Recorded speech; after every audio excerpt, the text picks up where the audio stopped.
Share market in Kannada ಚಾನಲ್ಗೆ ತಮಗೆಲ್ಲರಿಗೂ ಸ್ವಾಗತ. ಇವತ್ತು 23 ಜನವರಿ 2025 ಚಿನ್ನದ ಬೆಲೆ, ಬೆಳ್ಳಿಯ ಬೆಲೆ ಯಾವುದೇ ರೀತಿ ಬದಲಾವಣೆ ಇಲ್ಲ. ಬನ್ನಿ ನೋಡ್ಕೊಂಬರೋಣ.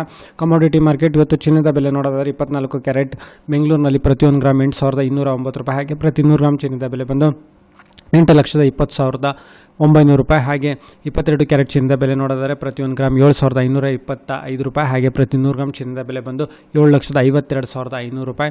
ಹಾಗೆ 18 ಕ್ಯಾರೆಟ್ ಚಿನ್ನದ ಬೆಲೆ ನೋಡಿದರೆ ಪ್ರತಿ 1 ಗ್ರಾಮ್ ಬಂದು 6,157 ರೂಪಾಯಿ. ಹಾಗೆ ಪ್ರತಿ 100 ಗ್ರಾಮ್ ಚಿನ್ನದ ಬೆಲೆ ಬಂದು ಬೆಂಗಳೂರಿನಲ್ಲಿ 6,15,700 ರೂಪಾಯಿ ಇದೆ. ನೆನ್ನೆಗೋಸ್ಕರ ಇದರಲ್ಲಿ ಯಾವುದೇ ರೀತಿ ಬದಲಾವಣೆ ಇಲ್ಲ. ಹಾಗೆ ಬೆಳ್ಳಿಯ ಬೆಲೆ ನೋಡಿದರೆ ಪ್ರತಿ 1 ಗ್ರಾಮ್ ಬಂದು ಇವತ್ತು 96 ರೂಪಾಯಿ 50 ಪೈಸೆ. ಹಾಗೆ ಪ್ರತಿ ಕೆಜಿ ಬೆಳ್ಳಿಯ ಬೆಲೆ ಬಂದು 96,500 ರೂಪಾಯಿ. ಇದರಲ್ಲೂ ಅಷ್ಟೇ ನೆನ್ನೆಗೋಸ್ಕರ ಇದರಲ್ಲಿ ಯಾವುದೇ ರೀತಿ ಬದಲಾವಣೆ ಇಲ್ಲ. ಪೆಟ್ರೋಲ್ ಲೀಟರ್ಗೆ 102 ರೂಪಾಯಿ 92 ಪೈಸೆ. ಹಾಗೆ ಡೀಸೆಲ್ ಬೆಲೆ ಬಂದು 88 ರೂಪಾಯಿ 99 ಪೈಸೆ ಪ್ರತಿ ಲೀಟರ್ಗೆ. ಹಾಗೆ ಕಚ್ಚಾ ತೈಲದ ಬೆಲೆ ಸುಮಾರು 6,545 ರೂಪಾಯಿಗೆ ಟ್ರೇಡ್ ನಡೀತಿದೆ. ವಿಡಿಯೋ ನೋಡಿದ್ದಕ್ಕೆ ನಮಗೆಲ್ಲರೂ ತುಂಬ ಧನ್ಯವಾದ. ದಯವಿಟ್ಟು ಲೈಕ್ ಮಾಡಿ, ಶೇರ್ ಮಾಡಿ, ಕಮೆಂಟ್ ಮಾಡಿ, ಸಬ್ಸ್ಕ್ರೈಬ್